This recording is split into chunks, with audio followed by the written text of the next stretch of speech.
রাত 9টার দিকে মুরগি ভালো খাদ্য পানি দিয়ে গেলাম। তারপরে আমি আবার 10টা 11টার দিকে এসে দেখলাম মুরগি সব ভালো আছে।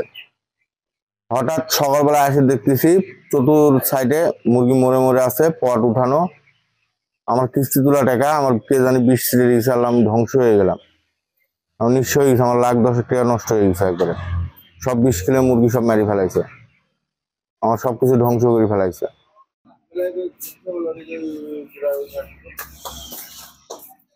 আসলে খামারের মাধ্যমে যখন ফোন পাই, বলতেছে যে ওনার মুরগিগুলো মারা গেছে। তো আমরা আমার সহকর্মীকে নিয়ে আমি চলে আসি আর কি। আসার পরে আসলে আমরা সেটা আগে অবজারভেশন করলাম আর কি। অবজারভেশনে দেখা যাচ্ছে তেমন কোনো লক্ষণ দেখা যাচ্ছে না মুরগির মধ্যে। তো আমরা যেগুলো মরা মুরগি ছিল এগুলোর জন্য আমরা পোস্টমর্টেম করলাম আর কি। পোস্টমর্টেম করে দেখলাম যে আসলে যে সিমটম গুলো সাধারণত আমরা বেসিক সিমটম গুলো দেখে আমরা ভাইরাল ডিজিজ গুলো আইডেন্টিফাই করি, এই ধরনের কোনো সিমটম তাদের মধ্যে নাই, মানে সম্পূর্ণরূপে ফ্রেশ মনে হচ্ছে আর কি। এজন্য আমাদের ধারণা হচ্ছে যে কোনো কারণে হয়তো কোনো অ্যাক্সিডেন্টাল কারণে মারা যেতে পারে, অথবা হয়তোবা কোনো হেভি মেটালের কারণে বা বিষাক্ত কোনো কিছু গ্রহণ করার কারণে মারা যেতে পারে আর কি। এটা আমাদের ধারণা হচ্ছে আর কি।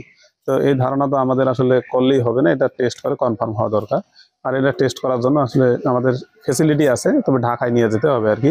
ঢাকায় আমাদের সেন্ট্রাল ডিজিজ ইনভেস্টিগেশন ল্যাবরেটরি আছে, এখানে পাঠাই দিলে আমরা আরো কনফার্ম হতে পারবো যে আসলে বিষাক্ত কিছু খেয়ে মারা গেছে কিনা, অথবা কোনো স্প্রে করছে কিনা বিষাক্ত, এটা আমরা কনফার্ম হতে পারবো।